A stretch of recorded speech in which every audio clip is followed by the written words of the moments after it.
Oh, Dave, you kill me. Welcome. You guys, if you could be on the back end of this and see how hilarious Dave is, it would just change everything for you. Dave, welcome to our show. Oh, I'm so happy to be here. I hope everyone notices my new shirt. The Boggy Creek Monster is in the house, thanks to CR. Yeah, one of our favorite places down just across the river here in Arkansas, right? Yeah, the nice thing is it's a legit one. I had to get mine off of Amazon because the place was closed. This one's actually got the Falk, Arkansas on the bottom. So this is legit. You were able to go with your family there not too long ago. Yeah, able to walk through the little museum and the gift shop and the gas station, everything. I got it all. Yeah, I'm going to do that. I promise. Some point I'm going to get down there. But thank you for the shirt. Glad to have it. Excited to be able to display it here on our question and answer segment.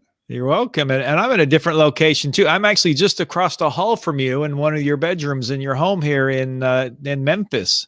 Yeah, you can see a little bit of the bed behind you there. Don't decide to take a nap halfway through and just get back in and jump on the bed. Let's keep this show going. Yeah, one day we're going to figure out how to record side by side, not like this, but actually side by side. We'll see how that works out one day. So I did find something for you too that hopefully you'll like that I was able to find for you. You want me to show everybody? Sure. Yeah. Let's bring it out. I'm not sure, but hopefully you don't have one of these, but I there's don't. your University of Tennessee jacket. So yes. Yeah, I think it's on the sleeve. We've got the University of Tennessee on the sleeve here. So that's awesome. And we've got it on the inside there. So there you go. Yeah, cool. Well, thanks. I'll need to wear that. I'll put it on right after. So yes, you're gonna have some more orange. So congratulations. Yeah. Well, thanks. That's awesome. Yeah, the more orange I get, the happier I am. Well, that's good. That's good. And I want to thank you all for being here with us today live. Dave and I have had a hoot this morning trying to get everything on, but it's been good. Thank you for being here. And remember, we want you to come and ask your retirement questions. And for those joining us on replay, you can always submit your questions anytime you want. Now you can go to at retirementriskadvisors.com. Go ahead and submit your question there through the contact us page. And Dave, we want to remind everyone why we're here. We're here to help people get closer to retirement. Yes, we are. We want to get their questions answered. We want to make sure that they get a clear path on getting themselves to that longest self-imposed period of unemployment most people are going to have, and it's what we call retirement. And Dave, as we kind of teased this particular episode today, we wanted to talk about particular topics. I mean, obviously in retirement, but I want to bring up our very first question. And again, if you have a question, you're here with us live, go ahead and get that in the comment. If we have time, we'll get that on our show as well. But Dave, the question that we're talking about today that I really wanted to get across to everyone is from Elizabeth. Will I have enough money to retire comfortably and pay for medical expenses? Well, there's one piece of this, Elizabeth, I'm going to need before I can even come close to answering that question. And that is, how much do you have? Federal government's going to tell you that you need about $375,000 on average going into retirement. That's per person, not per couple, about $375,000. But without knowing how much you have, what your living expenses are going to be during your retirement years, what debt you may have going into your retirement, almost impossible to answer that question. In fact, completely impossible. I could throw an answer out there. I guess 50% chance, if I'm right or wrong, it's a yes or no. But unfortunately, we don't have enough information to really answer that specifically for you and to give you some surety that you would have a successful retirement. So Dave, those who are here with us live, if they're looking at this saying, do I have enough money to retire comfortably? Let's take that first part and break it down. What are we talking? What's comfortable? What's something that people should be looking at right now to say, can I even do this? Because maybe they're close, maybe they're really far off from even where they need to be. Yeah, CR, I appreciate you bringing up this question because it is something that I get asked all the time when we're doing planning. It's the biggest question most people have. Do I have enough? Is enough? Now, is enough ever enough? Depending on certain people. I mean, you've got people out there that they could have millions of dollars and it's still not enough. So you're right, CR. The thing people really got to look at is, what is that lifestyle that I want to live? What is it for me? And it's going to be different for everyone. You're going to have those that are wanting to spend millions of dollars during the retirement years, live this lavish lifestyle. You're going to have others who are saying, look, I'm happy to move out to the country, live in a very small area, maybe start raising some of my own food, have some animals, whatever the case may be. Don't spend very much, stay off of Amazon and those other online sites where so much money gets wasted every month. They might find that it's not going to cost them that much. And yet that retirement is exactly what they want. That's what they were hoping for. So it's really coming back to your lifestyle. And it's what people have got to answer for themselves. What does that look like? What is it going to cost you during those years? Because then we can back into the money you need. Say, look, you're going to get X from Social Security. Maybe you're one of the 13% of Americans that's lucky enough to have a pension. Maybe you've got some annuities or whatever the case may be. We can then back into it and say, look, Elizabeth, I can tell you with a given certainty, yeah, you're going to be fine. You're going to have the money that you need to get through retirement. But you've got to answer for yourself, what is it that I really want? And then, Dave, the second part of this question is, besides being comfortable and able to pay for medical expenses, I mean, what's on average that we should have for something like that? This one's a tough one, and it's going to become more challenging for retirees as they continue to go along. There are economists out there right now that analyze this stuff, that look at where healthcare is going, and all you've got to do is go to a doctor, and you realize that the cost of this stuff is way outpacing inflation. For us to be able to keep up with this is going to be very difficult. But there are people out there that are saying average person that's getting their average Social Security check, which right now is about $1,500 a month, they're going to spend all of that in some form of medical costs, whether it's premiums that are getting paid to Medicare, whether it's coinsurance, co-pays, deductibles. They're going to spend $1,500 a month just on medicine. Can you imagine that, CR? 100% of your income, unfortunately, for some people. Now, people in that income level, they're going to get the government step in through Medicaid and cover a bunch of this. But pretty scary to think that a retiree could expect to pay $1,500 a month. That's per person on medical costs during the retirement years. And that's a big concern. Obviously, we're here to answer and talk about retirement, but these are the things that everybody, like you said, ask the question on. Am I going to be able to retire comfortably? And can I afford medical while I'm in retirement? So Dave, thanks for answering those, because I think those are two questions that are really hard to answer. And that's why we're here, to make sure we at least can guide you in the right direction. And if you're not asking it, you're crazy. I mean, that's the other thing is we got people that don't ask the question. It's like, you're trying to go somewhere and you see people do it all the time. They're afraid to go ask people directions and get answers on where they're going. So 4 hours later, they're still wandering around trying to figure out how to get where they want to be. If you're not asking yourself this question, it's very concerning to me, because what you're going to do is most of you are going to overspend during those initial years. You're going to maintain a lifestyle going into retirement. You think, oh, this is going to be great. I can keep doing this into my 80s, 90s. Most of you are going to find that's not the case. So you need to ask the question, and then you need to start looking at it from a realistic standpoint. CR, that's the other problem that we see with so many people. You got a typical advisor out there, and how do they make money? They make money by convincing you that they can make more money than the last guy. Hey, last guy only got you 7%. I can get you 8%. Come on over. If we map this out for 20 years, I just got you an extra $100,000. Well, what happens when reality sets in and you're getting 5 instead of 7 or 8? And you've not planned for that? Well, retirement's going to look substantially different than what it did. So really something that people have got to look at. And again, on our side, we want to stress it. Let's give you the 5% rate of return in your projection. Let's show that you're going to have some tax rate increases as you look throughout your lifetime. And hey, if none of that happens, great. You end up with a bunch of extra money. But if it does, you're not sitting there 85 years old wondering if you can go out to the grocery store this month or not, because you've run out of money and your Social Security check's gone. And Dave, I want to talk about another aspect now as we get into retirement, or those looking into it. John has a good question. So John Earl's saying, if I have 30, 35 years before retirement, would you recommend investing in cryptocurrency, taking into consideration the fact that most big corporations are adopting it?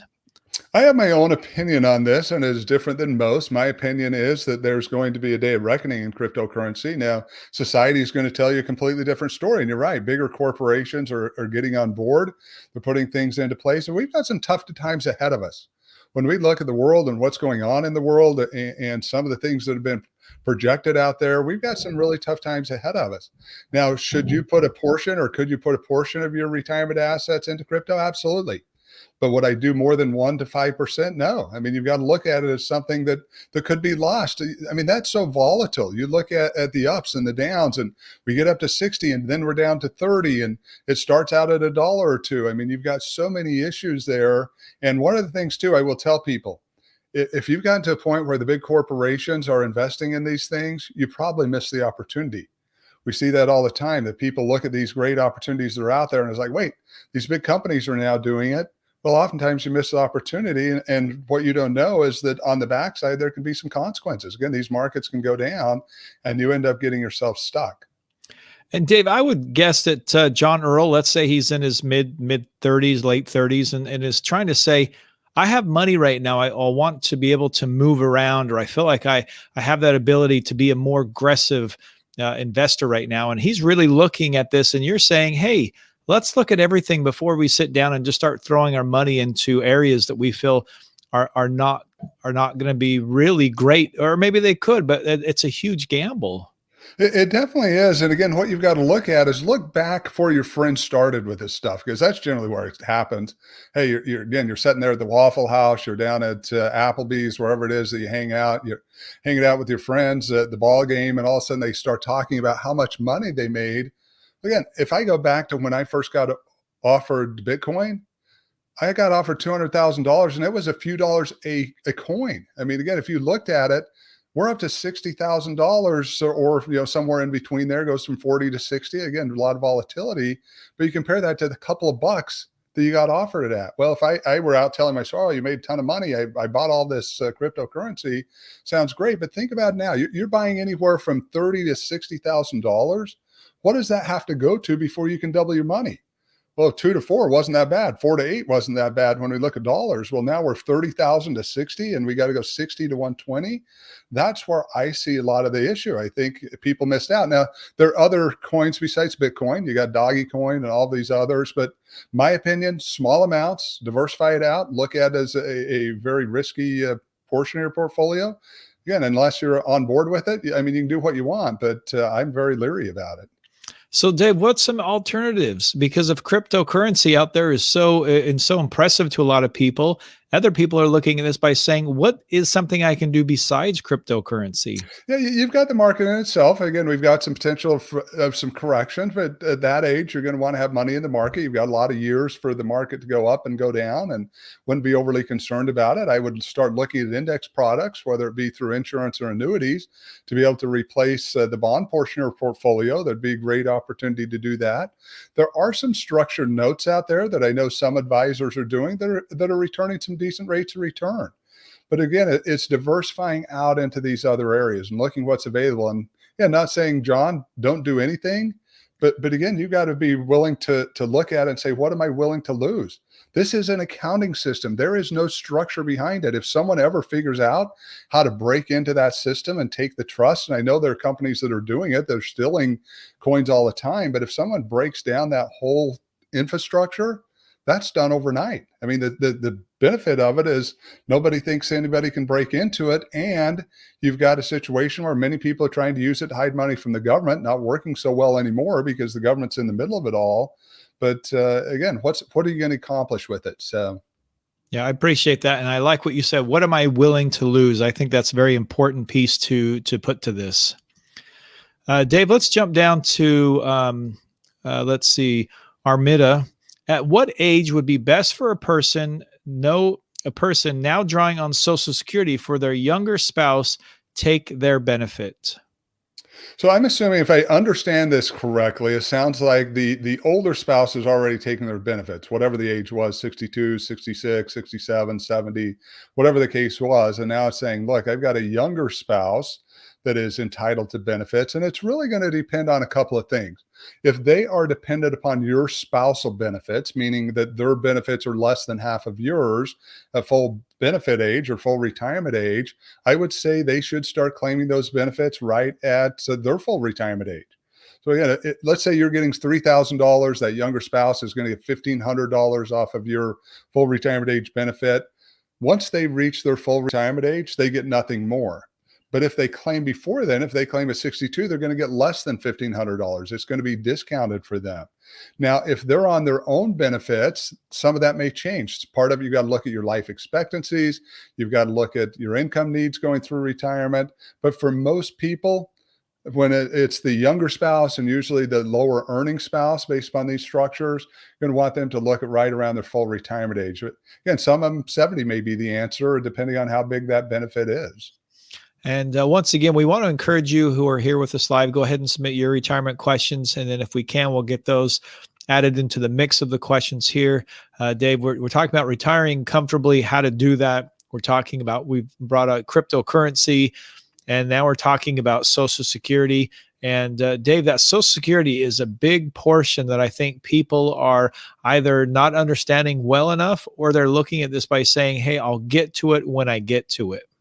You're exactly right. They're not taking enough time realizing what an impact this is going to have. Average check, $1,500, $18,000 a year. That's a decent chunk of money for a retired individual to live off of. So you say, hey, we take that off the table, we don't plan correctly. And again, if that's the average check going at full retirement age, and then you get the extra benefits off of there, the delayed retirement credits, if you wait until 70, I mean, you could be in a situation where you're closer to $2,000 a month. That's an extra $500, $6,000 a year. Think about that in retirement, but people aren't putting the time and effort. They get to a point, they get tired, and I get it. Life's tough. Right now, it seems to be tougher than ever. And you get tired and you think, I'm just done. I want to start getting these benefits. And if you can just push through, you can look at using some of your other money, other things.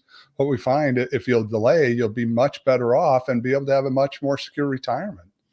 And Dave, now let's jump down to Cynthia's question. And she's talking about our homes, and she's bringing up the question, how does your home play into this planning? Do you recommend paid off or continuing to have a mortgage? Cynthia, I appreciate you asking this question. And here I'm going to be a little different too. I mean, you look at the crypto people, and again, there's a group out there that would recommend you put it all in there, all your money in there. When we look at our home, we assume you got to have a place to live. So generally, when we're looking at revenue planning, what we're going to do to get you the income you need throughout your retirement, we take that off the table. We're not going to include it in our calculations because, again, you got to have a place to stay. Now, if you've got a $3 million house that you've been living in, you want to downsize to a $500,000 house, yeah, we would take that into consideration. My recommendation, though, is pay it off. Yes, we're at historically low interest rates right now, but to be in any type of debt going into retirement can be a major disaster when we look at the risk side of it, because again, you never know where those rates will go. Now, if you're in a fixed rate loan, yes, they'll stay where they're at, but you just don't want those payments. Again, your income stream in those retirement years can be very fluctuating. Social Security is about the only consistent income for many people that I would say pay it off. The emotional benefit of that far outweighs the financial benefit from what I've experienced from my own life and others that have paid their homes off. Just a good experience to be out of that debt and never have to worry about it. And Dave, we were at dinner last night and we were talking about the market, and we've seen so many changes over the last couple of years and just how everything keeps going up. And you and I both kind of feel that there's a little bit of maybe being steady more than maybe than inclining or declining, but there's something that's happening. And I feel like in the market right now, it's so hard to predict, but everybody is just kind of waiting, and they're in this waiting period of do I take action? Do I not take action? So what do we do if we're in this situation? Yeah, you can't let it completely cripple you. You've got to use the wisdom that you have, use smart advisors that can help you through the process. Again, I will tell you from a risk standpoint, when you look at fixed products, you look at these fixed insurance products, you look at these fixed annuities, they can be a great way to still be able to get upside of the market if the market continues to go crazy as it's done. But if it changes, as many of us believe it will, you don't get stuck losing your shorts during that downturn. And we are in a weird situation. You see it everywhere, and it's going to have longer effects than what we're seeing right now. People cannot find employees. They're just not out there. I was in Boston a few weeks ago, sitting there in the rent-a-car line thinking, boy, is it marathon weekend again? What kind of events going on here in Boston? The line was out the door. I've never seen it that way. And I've been there on marathon weekend. I've been down there on big weekends. And I look on my app, I'm thinking, okay, an easy way to figure out what's going on, look on my app to see if there are any available cars that I could rent. I could have got a car for 10 or 20 bucks, which tells me had nothing to do with how busy it was. There were no employees to process. And again, there weren't. I get back there, I get my car, it's not filled up with gas, it's dirty. I mean, things that used to never happen. These are going to have long-term effects because it's supply and demand. If they can't figure out how to get the employees they need, they're going to have to charge more, which means you're going to have to pay more. And for retirees, it's a problem. Inflation is a tax against savings, and it's going to become very problematic if we do have some hyperinflation. Hopefully we don't, but if that were to happen, it's going to be really problematic for retirees, and especially if we then have the market turn. Saying, look, we have hyperinflation, we have extremely low interest rates, and we have a market that went upside down. Those are three strikes from a retirement perspective for most retirees if they've not done appropriate risk planning, that they're going to have some major issues. Dave, my biggest worry right now is Chick-fil-A sauce is not going to be available when I go to Chick-fil-A, because right now they're telling me certain sauces are out, but Chick-fil-A sauce is still in, but it's declining there also. It is. You're seeing it in different markets. And again, long term, we're going to see companies go out of business. Everyone gets to a point that they know COVID, we're coming out of it, things are open. But many of these companies can't make a profit at the level they're at right now. Saying they don't have as many employees, so I can't serve as many people. The cost of my goods went up. The cost of the employee I have went up. I can't raise the cost to my consumer any more than I already have. How do I deal with this? And again, it's not to scare people. It's just the reality that we're in. And so what do? You plan. You get yourself into fixed products. You get yourself into inflation adjusted products. You get yourself into an environment towards these things happen. Now, long term, I fully agree with the likes of Tom Hegna. We're going to go into a deflationary period as these baby boomers progress along through their retirement years, because a large percentage of the population is not going to be spending as much, but it doesn't solve today's problem. Exactly. Well, Dave, let's see. I've got Gary jumping on, and he has got a question that we wanted to pull up on screen here. He's asking, contributions to a Roth IRA, but not the earnings, can be withdrawn prior to 59 and a half without the 10% early withdrawal penalty. And then there's let me just see if we can go with that one first there, Dave, and then I'll get to the second part.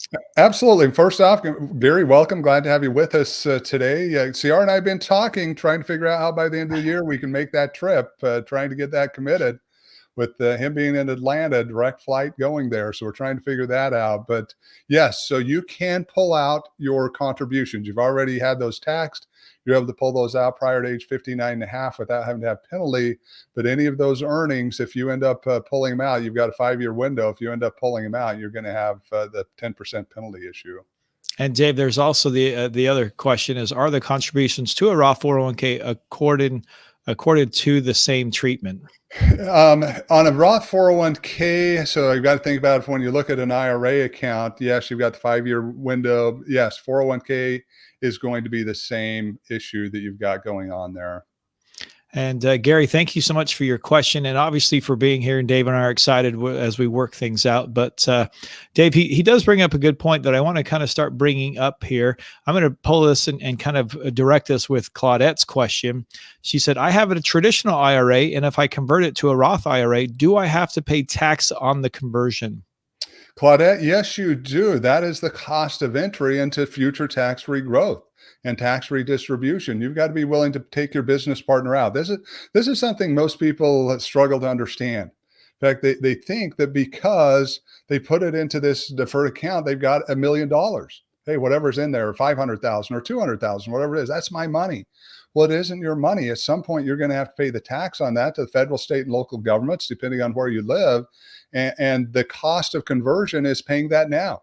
We talk about oftentimes as farmers. We were both raised in farming environments. We know that you can take a very small bag of seed and create a huge, big harvest. What we want to do here is we want to take that small seed we've got now, however big or small it is, and realize over time we can build it into a large harvest. Now, in order to recognize benefits of that, tax rates do have to go up. If tax rates are going to stay the same, many people don't understand this. We got chewed out from a webinar we did the other day by someone saying that we didn't understand the way it worked. And unfortunately, they were the one in the wrong. But if tax rates stay the same, if you pay taxes today or you pay them 30 years from now, you're going to get the exact same amount. The math works out that way. If they go up 1%, you're in a better position. If they go down 1%, you should have waited and paid them in the future. But as we look at it, yes, you need to pay it now. My recommendation is we're in an environment, taxes have got to go up, pay it on the seed, and then let that big harvest come out at at the rates tax free versus having to pay those higher rates in the future. And Dave, you brought up a really good point as we talk about this. We talk about the cost of entry.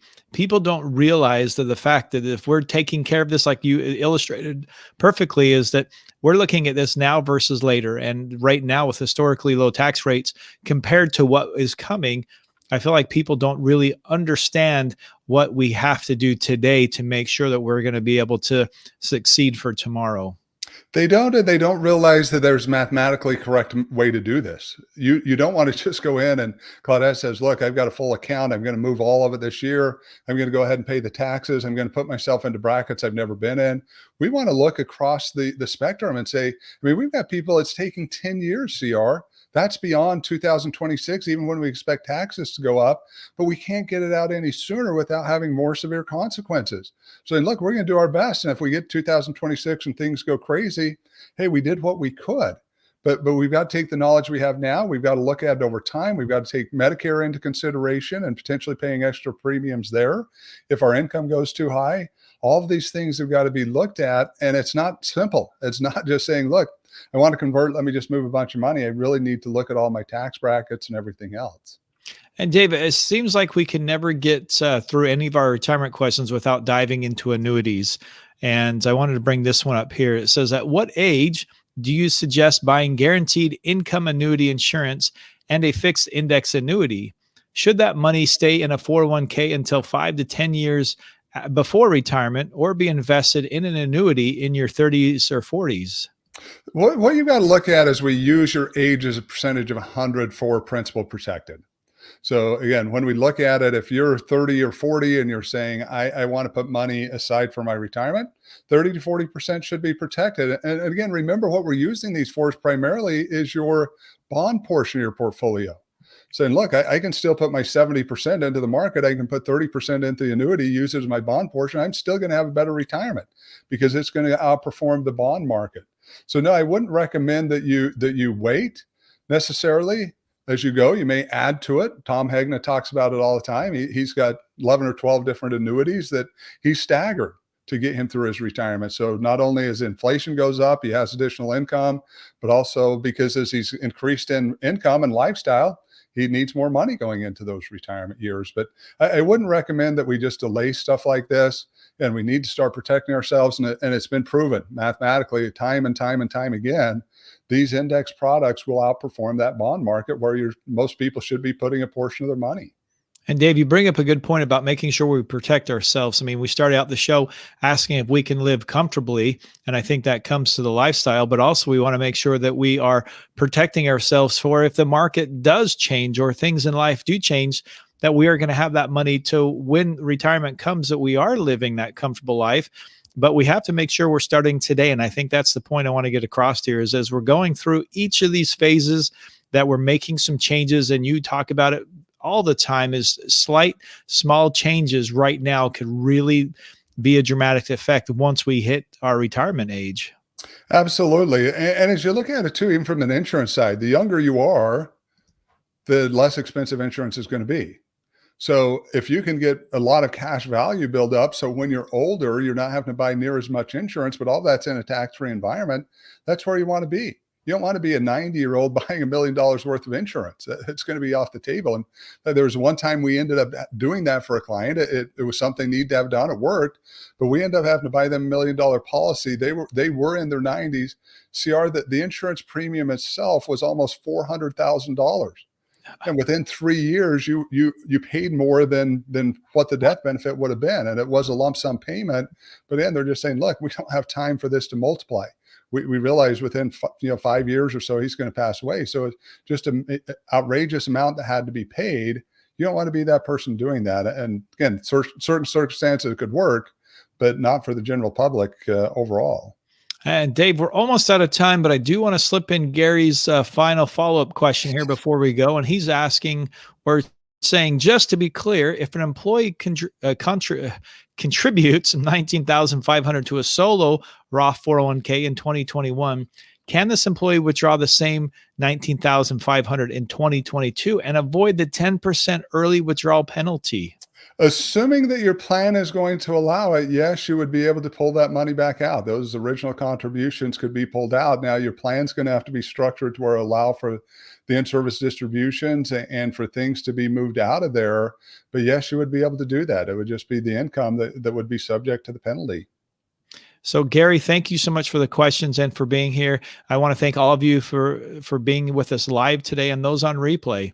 It's really important that we come on every single week and we talk about these things at 11 a.m. Central Time as we talk about retirement and answer your questions and also all of the questions that we've been getting over the years, that we make sure we address those and take care of those.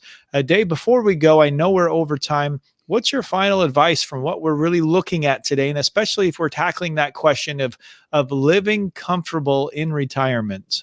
It's to take the time to plan. I mean, really, that's what it comes back to. If you think of everything we talked about today, everything just keeps coming back. You need to take time for this. You need to make sure you're making it a priority. You've got to be able to take time to meet with the advisors. You've got to take time to get yourself educated. One of the things I love about Gary has spent endless hours educating himself on the various issues that face his retirement for him, his family, his friends, clients he works with. And he's always willing to come back and ask more questions and get more information and help him better understand various concepts. We need to do the same thing. Now, for you out there, maybe your time commitment's not going to be what Gary can commit to it at this time, but you've got some time and you've got to make that time.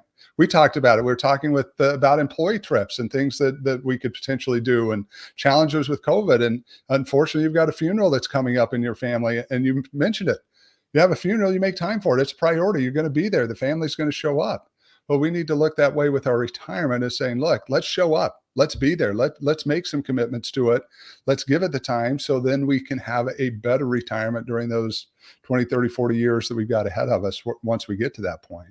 Exactly. Well, Dave, thank you so much for being here. And again, everyone else, thank you for being here with us on our live show today. Again, we'll be back here next Wednesday, 11 a.m. Central Time. You can find us there. In the meantime, you can always go to Retirement Risk Advisors.